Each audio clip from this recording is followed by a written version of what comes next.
Good morning and नमस्कार दोस्तों, स्वागत है आप सभी का आपके अपने YouTube channel GK search engine पर। आज है 19 सितंबर और 19 सितंबर से रिलेटेड राजस्थान करंट अफेयर्स के जितने भी इंपॉर्टेंट क्वेश्चन हैं सभी हम इस वीडियो में डिस्कस करने वाले हैं। तो पूरा वीडियो बहुत ध्यान से देखना और वीडियो के एंड में मैं आपसे क्वेश्चन पूछूंगा जिसका आंसर आपको कमेंट बॉक्स में देना है। कल के वीडियो में मैंने आपसे क्वेश्चन पूछा था जो था हाल ही में राजस्थान में निर्यात संवर्धन के प्रोत्साहन हेतु कितने निर्यातकों को निर्यात प्रोत्साहन अवार्ड से नवाजा गया था। तो राजस्थान के 29 निर्यातकों को निर्यात प्रोत्साहन अवार्ड से सम्मानित किया गया था, यानी कि ए ऑप्शन इसका बिल्कुल सही था। जिन दोस्तों ने ए ऑप्शन कमेंट बॉक्स में सही जवाब दिया था उनको हार्दिक शुभकामनाएं। राजस्थान में निर्यात संवर्धन के प्रोत्साहन के लिए 29 निर्यातकों को निर्यात प्रोत्साहन अवार्ड और विभिन्न श्रेणियों में उत्कृष्ट प्रदर्शन करने वाले 13 उद्यमियों को उद्योग रत्न पुरस्कार से सम्मानित किया गया था। लघु एवं मध्यम उद्यम जो एमएसएमई की क्षमता को दोहन करने के लिए राजस्थान सूक्ष्म लघु एवं मध्यम उद्योग जो एमएसएमई नीति 2022 भी 17 सितंबर को राजस्थान के मुख्यमंत्री अशोक गहलोत द्वारा जारी की गई थी। वहीं कई पुरस्कार भी वितरित किए गए थे जिसमें निर्यात प्रोत्साहन अवार्ड जो 29 व्यक्तियों को दिया गया था और 13 उद्यमियों को उद्योग रत्न अवार्ड मिला था। चलिए स्टार्ट करते हैं आज के करंट अफेयर्स। पहला क्वेश्चन है, जयपुर के सवाई मानसिंह स्टेडियम के बाद राजस्थान के सबसे बड़े स्टेडियम का लोकार्पण कहाँ किया गया था। तो ध्यान रखना, जयपुर के सवाई मानसिंह स्टेडियम के बाद में जो राजस्थान के सबसे बड़े स्टेडियम का लोकार्पण किया गया है जोधपुर में, यानी कि ए ऑप्शन इसका बिल्कुल सही है।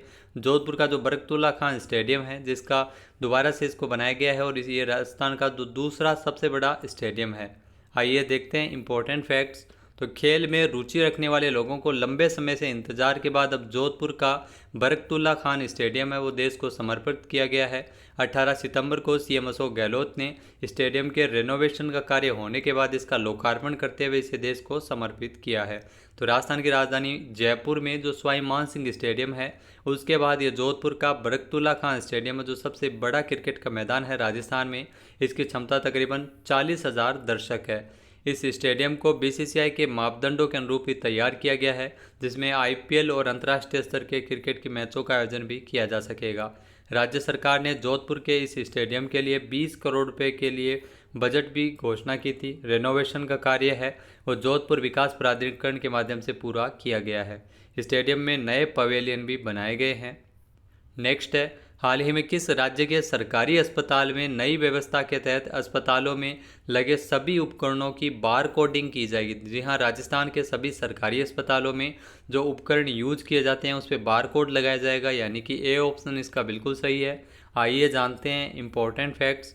तो राजस्थान के सरकारी अस्पताल में उपचार या जांच के दौरान काम आने वाले जो मरीजों की जो मशीन है वो अक्सर ये बहाना सुनाई देता है ख़राब हो गई है या उस मशीन काम नहीं करे, कम सुनाई दे रहा है। इसलिए ये आपको बता दें कि प्रदेश की सरकार ने जो चिकित्सा उपकरणों की देखरेख के लिए नई व्यवस्था लागू की है। इस नई व्यवस्था के अकॉर्डिंग अस्पतालों में लगे जो सभी उपकरणों की बार कोडिंग की जाएगी। हर मशीन पर 8 अंक वाला एक बार कोड है वो चस्पा होगा जिसमें कंपनी का नाम, उसका पता और मशीन को ठीक करने वाले इंजीनियर का नाम भी इसमें शामिल होगा। तो मशीनों को ठीक करने वाली कंपनी को बारकोड भेजते ही संबंधित मशीन की कुंडली खुल जाएगी और नई व्यवस्था के तहत 24 घंटे के भीतर मशीन ठीक हो पाएगी। तो वर्तमान में राजस्थान के कई अस्पतालों में आए दिन जांच लैब सहित कई मशीन है वो ख़राब हो जाती है।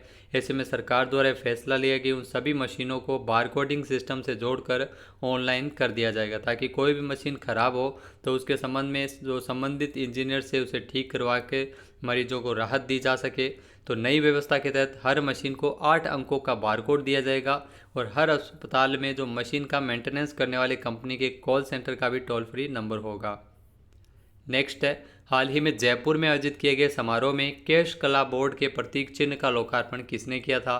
तो सीएम अशोक गहलोत द्वारा केश कला बोर्ड के प्रतीक चिन्ह का लोकार्पण जयपुर में आयोजित समारोह के दौरान किया गया था, यानी कि ए ऑप्शन इसका बिल्कुल सही है। आइए जानते हैं इंपॉर्टेंट फैक्ट्स।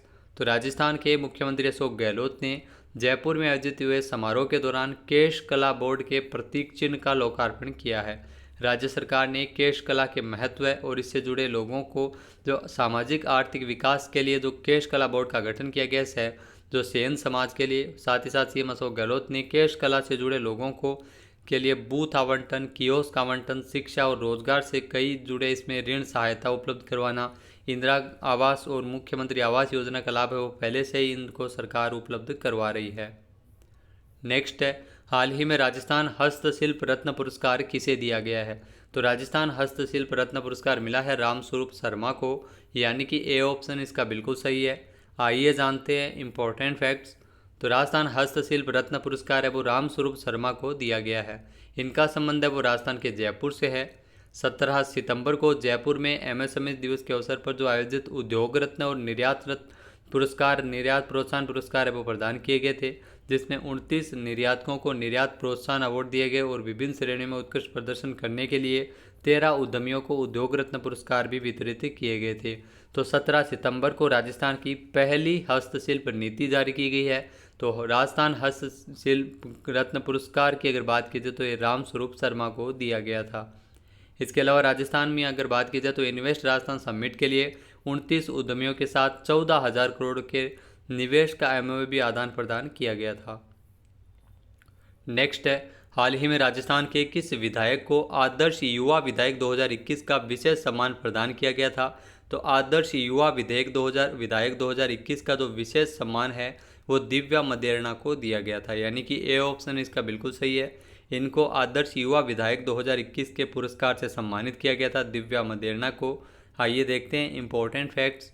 तो राजस्थान के जोधपुर की ओसियां विधानसभा सीट से कांग्रेस की विधायक है दिव्या मदेरणा, जिनको भारतीय छात्र संसद की ओर से जो पुणे में विशेष सम्मान से नवाजा गया था। छात्र संसद के समारोह में दिव्या को आदर्श युवा विधायक 2021 का पुरस्कार दिया गया था और राजस्थान के सबसे युवा विधायकों में शामिल तेज तर्रार भाषा शैली में चर्चा में रहने वाली दिव्या मदेरणा पिछले कुछ दिनों से जो चर्चा में बनी हुई है। युवाओं के समक्ष लोकतंत्र को प्रचारित करने के लिए इनको सम्मानित किया गया है। दिव्या मदेरणा की उम्र तकरीबन 38 वर्ष है और जोधपुर के कांग्रेस के कद्दावर नेता रहे परशुराम मदेरणा के बेटे महिपाल मदेरणा की पुत्री है दिव्या मदेरणा, जो 2018 में पहली बार उतरी थी विधानसभा चुनाव में और ओसियां विधानसभा सीट से यह चुनाव जीती है। छात्र संसद की अगर बात की जाए तो विधानसभा के जो स्पीकर है डॉक्टर सीपी जोशी, जिनको आदर्श विधानसभा अध्यक्ष का पुरस्कार दिया गया था, जबकि दिव्या मदेरणा को आदर्श युवा विधायक 2021 का पुरस्कार मिला है। नेक्स्ट क्वेश्चन है, हाल ही में नेशनल फैमिली हेल्थ सर्वे 5 की रिपोर्ट के अनुसार आम नागरिकों को स्वास्थ्य बीमा कवर का लाभ देने में राजस्थान देश में कौन से स्थान पर है? तो राजस्थान का इसमें पहला स्थान है, यानी कि बी ऑप्शन इसका बिल्कुल सही है। आइए जानते हैं इंपॉर्टेंट फैक्ट्स। तो नेशनल फैमिली हेल्थ सर्वे 5 की रिपोर्ट के अनुसार जो आम नागरिकों को स्वास्थ्य बीमा कवर का लाभ देने में राजस्थान है वो देश में पहले स्थान पर है। राजस्थान में 88% परिवारों तक हेल्थ इंश्योरेंस की स्कीम है वो पहुंच गई है। इन परिवारों का कोई न कोई सदस्य राज्य सरकार की महत्वाकांक्षी चिरंजीवी स्वास्थ्य बीमा योजना या अन्य किसी बीमा योजना का लाभार्थी है। देश में स्वास्थ्य बीमा कवरेज का जो राष्ट्रीय औसत मात्र 41% ही है। जो NFHS की रिपोर्ट के अनुसार प्रदेश में शहरी से ज़्यादा ग्रामीण क्षेत्रों के लोग हैं वो इस योजना से लाभान्वित हो रहे हैं। शहरों में 80% परिवारों की अगर बात की जाए तो बीमा योजना तक पहुंच है, वहीं ग्रामीण क्षेत्रों में 90% परिवार तक स्वास्थ्य बीमा की पहुंच है वो हो चुकी है। नेक्स्ट है, राजस्थान के किस जिले में पोषण स्वराज अभियान योजना का शुभारंभ किया गया था? तो पोषण स्वराज अभियान योजना का शुभारंभ किया गया था बांसवाड़ा में, यानी कि सी ऑप्शन इसका बिल्कुल सही है। आइए जानते हैं इंपॉर्टेंट फैक्ट्स। तो बांसवाड़ा में महिला एवं बाल विकास विभाग जो तलवार के मार्गदर्शन में आंगनबाड़ी केंद्र सजेटा में, जी हाँ, आंगनबाड़ी केंद्र सजेटा में पोषण स्वराज अभियान योजना का शुभारंभ किया गया था। कार्यक्रम की अध्यक्षता सगेता ग्राम पंचायत की जो सरपंच है सजेता बुज के द्वारा की गई थी। CPDO अनीता जोशी ने पोषण स्वराज कार्यक्रम के तहत संतुलित और पौष्टिक आहार की जानकारी भी दी थी।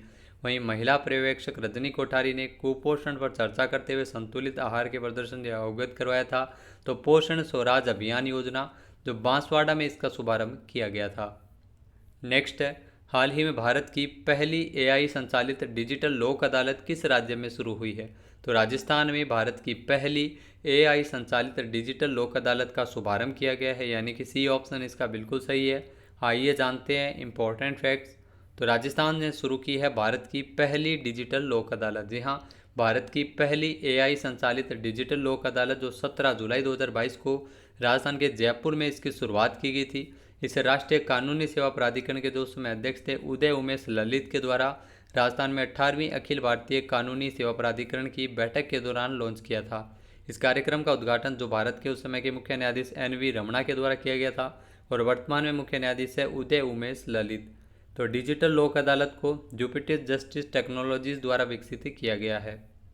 नेक्स्ट है, हाल ही में किबिथु सैन्य शिविर का नाम किसके नाम पर रखा गया? तो ये ध्यान रखना, किबिथु सैन्य शिविर का नाम बदलकर जनरल बिपिन रावत के नाम पर रखने का फैसला किया गया है, यानी कि बी ऑप्शन इसका बिल्कुल सही है।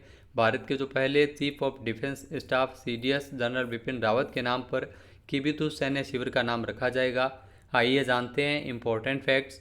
तो पूर्व chief of defence staff CDS स्वर्गीय जनरल बिपिन रावत के नाम पर अरुणाचल प्रदेश के किबिथु सैन्य शिविर का नाम general Bipin Rawat military garrison रखा गया है। इस कैंप में कर्नल के रूप में अपनी यूनिट 511 गोरखा राइफल्स की कमान संभाली थी। 8 दिसंबर 2021 को तमिलनाडु के कुन्नूर के पास एक हेलीकॉप्टर दुर्घटना में जनरल बिपिन रावत की मृत्यु हो गई थी। नेक्स्ट है, हाल ही में अंतर्राष्ट्रीय लोकतंत्र दिवस कब मनाया गया? तो हाल ही में अंतर्राष्ट्रीय लोकतंत्र दिवस है वो 15 सितंबर को मनाया गया है, यानी कि बी ऑप्शन इसका बिल्कुल सही है। आइए जानते हैं इंपॉर्टेंट फैक्ट्स। तो अंतर्राष्ट्रीय लोकतंत्र दिवस है वो हर साल 15 सितंबर को मनाया जाता है। इस दिन को मनाने का मुख्य उद्देश्य जो समाज को सामूहिक रूप से जो उनके लोकतांत्रिक अधिकारों और उनकी रक्षा के लिए सरकार द्वारा किए गए उपायों के बारे में जागरूक करना है। हर वर्ष अंतर्राष्ट्रीय लोकतंत्र दिवस का जो विषय है वो लोकतंत्र, शांति और सतत विकास लक्ष्यों को पूरा करने के लिए मीडिया की स्वतंत्रता का महत्व है। तो इस साल आपको हर वर्ष मनाते हैं, लेकिन इस साल का जो थीम रखा गया है वो है अंतर्राष्ट्रीय लोकतंत्र दिवस की जो लोकतंत्र, शांति और सतत विकास लक्ष्यों को पूरा करने के लिए मीडिया की स्वतंत्रता भूमिका। जी हाँ, मीडिया की स्वतंत्रता का महत्व है वो काफ़ी ज़्यादा माना जाता है। तो 15 सितंबर को अंतर्राष्ट्रीय लोकतंत्र दिवस है वो मनाया गया है। अब बात कर लेते हैं आज के हमारे क्विज की। तो आज का हमारा क्विज है, राजस्थान के देवेंद्र झाझड़िया ने मोरक्को में आयोजित किए गए world para athletics grand prix में कौन सा पदक जीता है?